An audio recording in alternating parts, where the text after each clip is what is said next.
to live through the Lina's attack. Just a good trade for them here is they're able to get the kill on March. He's going to be the target, but it's not even going to matter because he's so tanky. He's going to be able to walk out as Vega. They get the Aegis and the cheese, but I don't know if this is a sign for them to continue to go. So MVP Phoenix, again, in this situation where they're going to have to wait out the Aegis and in the meantime spend some quality farming time. March is almost finished off his Abyssal. It's got 3,500 TP in. He could be in some serious troubles. Now Pasha joins in. The big damage dealer is here. March outposts BKB. Mag is also here on the side in order to stop Femi from being able to get a good relocate, but it's still up. He's going to make the play now. And comes in. Femi, no! The battery zone stopped him, and that means they will both end up falling. Vega Squadron now on the march straight through the middle lane to try and end this game too. Yeah, MVP, I mean, he's been able to do it the entire time. March, just sit in the middle of the lane. He's like, I'm too tanky, but this time, with 4 heroes available and the amount of damage that Pasha's putting out with 2 Daedalus, a Scotty, and a Battle Fury, just not going to be able to live through that. Vega finally on the offense for once, as this is the first time they're going to start hitting down these tier 3 towers in quite some time. Buyback already used by March in order to try and defend this tier 3 tower solo. There's not a black hole, so perhaps MVP Phoenix do have the power to push him back, but Pasha just seems to be a beast in the front lines. He's got that Aegis and is willing to lock himself down in order to get these guys. March goes down here. March, he can't afford to go down. He's trying to get back to the fountain. Meanwhile, Pasha gets a clutch down. Trey bounce for the tackle. The Aegis is not going down just yet. But the Slayer is going to go down instead. Finally, there goes our Aegis. Big Echo Slam being laid down by no one but a hook shot to stop the chainstone. That might just give up his left that one. No, he actually forced that away. Now Pasha, he's in the middle of the enemy base. He's got no remedy. He can't he goes down. He gets back.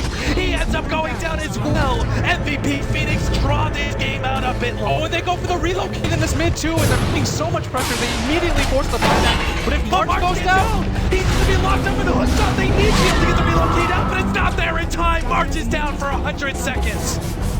Unbelievable. They get the melee racks in the bottom lane. They put pressure on middle, but Vega Squadron have an opportunity a full minute and a half. Wanted to push out both the bottom and top lanes in order to make sure there was no relocate backdoor play available for MVP Phoenix, as Vega Squadron are now going to go for the full 5-man mid. Yeah, and I think they realize in this position, all they're leaving themselves is open to the possibility of the backdoor, and so they're like, we have to go for this. There's not a better option that we can get. March is down for another 30 seconds. They do have Glyph available to them, and just taking a look at the buyback, I mean, MVP Phoenix. Yeah, they're just hoping. I think they're going to have to give up this mid lane. Raxel is actually going to come in. He really wants in here to win this fight right here, right now. He's going to go for the Ranger and the Wisp. They get a bolt. There's going to be some buybacks, but QO's down as well. Both the Ranger and the Leader are being forced into a buyback. The Bristleback up in just 5 seconds. The Mailer Rax is going to go down soon.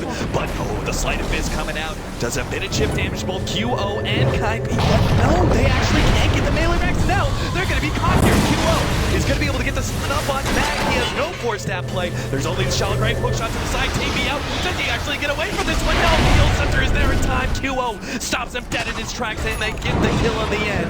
2 down on the side of Vega Squadron, and the Wisp is coming up in 25. Perhaps it's now MVP Phoenix's turn to be on the offense. There's only 1 buyback on the side of Vega right now, and I think MVP realized that. They're like, if we wait this out any longer, and we lose a fight in our base, that's the throne. We have to go for this right now. If they've been keeping up, they know that Vega don't have any buybacks aside from the Queen of Pain. 1 set of racks remains for Vega, 1 tower. They're going to be able to have to hold this off for. This is going to go to a game 3, and MVP marching down this mid lane. I actually think no one has to kind of sort of die for this. Like, he has to just be the first one popped off because they can't lose anybody else. That tier 3 tower is already so low. First bit of damage out for the Sonic. And the Sleight of Fist is there, but the tier 3 tower will be going down. March still looks plenty healthy. Another chains. They're just trying to stall this damage up as much as possible. Comes in, tries to go for Sam Slayer. Now the Echo Slam out of they get pushed out, just knocked down. Still great to save. Pasha might just be able to get out the remnant away. KP desperately needs that kill, but he can't get another remnant jump out. And he has time, but March doesn't care. It goes straight from the last tier 4 tower. MVP Phoenix. They're fighting for their lives here in the TI wildcard series. Pasha comes back, ready to go, ready to rumble. Sleight of Fist gets laid out on 2. Solo's coming forward, blocks down KP. He is down, and he does not have a buyback. He's down for 2 minutes. The throne is completely exposed, and Melee Rax is open too, but MVP Phoenix are going to be forced into yet another retreat. And they have to get out of here right now. They can't afford to lose any more casualties. There's no real buyback situation. Bottom lane's pushing out. If those creeps get over the threshold, that backdoor to protection is gone. And that relocate play, it could be an all-in for MVP Phoenix available. That's why Vega's trying to back out, but it's too late. They've already locked out Solo. He's going to be taken out. Meanwhile, in the middle lane, March desperately trying to go for that melee Rex Mega Creep. He really wants it, but Pasha taking care of the rest of the enemy team inside the Radiant base. He goes for Duo. Fuel Scepter is locking him down. The melee Rex stays alive inside this entire base. And Vega's Squadron, if they can get away from Pasha, this will be a win. But Pasha being locked out by the Basher. March is now locked up, and Pasha will be able to get out to keep their melee Rex alive. But they're still stuck in a situation where they can't push it. Yeah, March being able to solo hold them back from being able to win, and his buyback's about to cool down at the same time, and now Vega's in such a precarious situation because if they lose that Mega Creep, or that last melee Rex, it's going to be really difficult for them to come back from this disadvantage, but Vega's going to go for their own Rex right now, but I don't even think MVP are concerned about this because what matters to them more is the fact that they're going to have buyback soon, and the fact that they're throwing it. Yeah, the Earthshaker is a big critical mark. He's got to be careful here. They can't afford to lose the Teddy with the save. He's going to be there with the heals. Now, no one actually gets bashed up with BKB active, but he does manage to get the blink away. It looks like Zayam of Slayer is going to be completely forfeit here. Pasha turns around, gets another good chase in order to protect his ally. I actually think MVP just there goes this. the relocate in. They're going to try to go for that melee Rex. There goes the hook up to try to lock down March. Desperately in that half HP, but he blocks the BKB. Going straight for the middle. 1, 2, 3, 4. Misses to get just before he dies. He picks the Megas, and he's got a buyback to be able to defend. Vega Squadron are now left with the prospect of either defending against Mega Creeps or going for the all-in. They're pinging right now onto the throne. They're saying we have to go for this right now. There's not a whole lot of opportunities. Once those creep waves build up, it's going to be so difficult for them to hold because the only one that can reliably clear things is the Ember Spirit.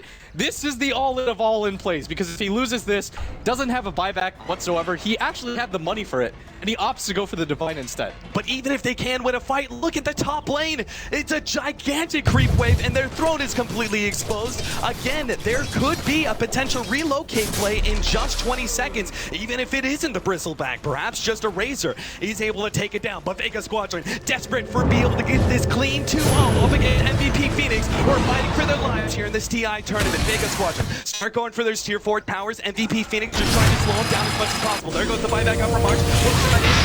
Mag, he perhaps is a bit too deep, managed to get off the Laguna Blast, but Mag is still alive. March, meanwhile, trying to go for Pasha, locked out by the Echo Slam. Pasha dropping, oh, it's gonna be, oh, he doesn't drop. He gets the remnant out with the rack. The throne is exposed. They went for the relocate.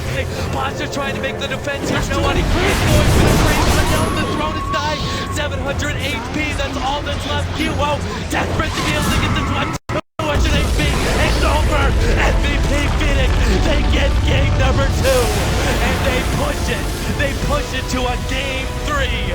The only way you would see this series going is to a game number 3 between these two teams. I don't even care who wins right now. After that game, MVP Phoenix, time and time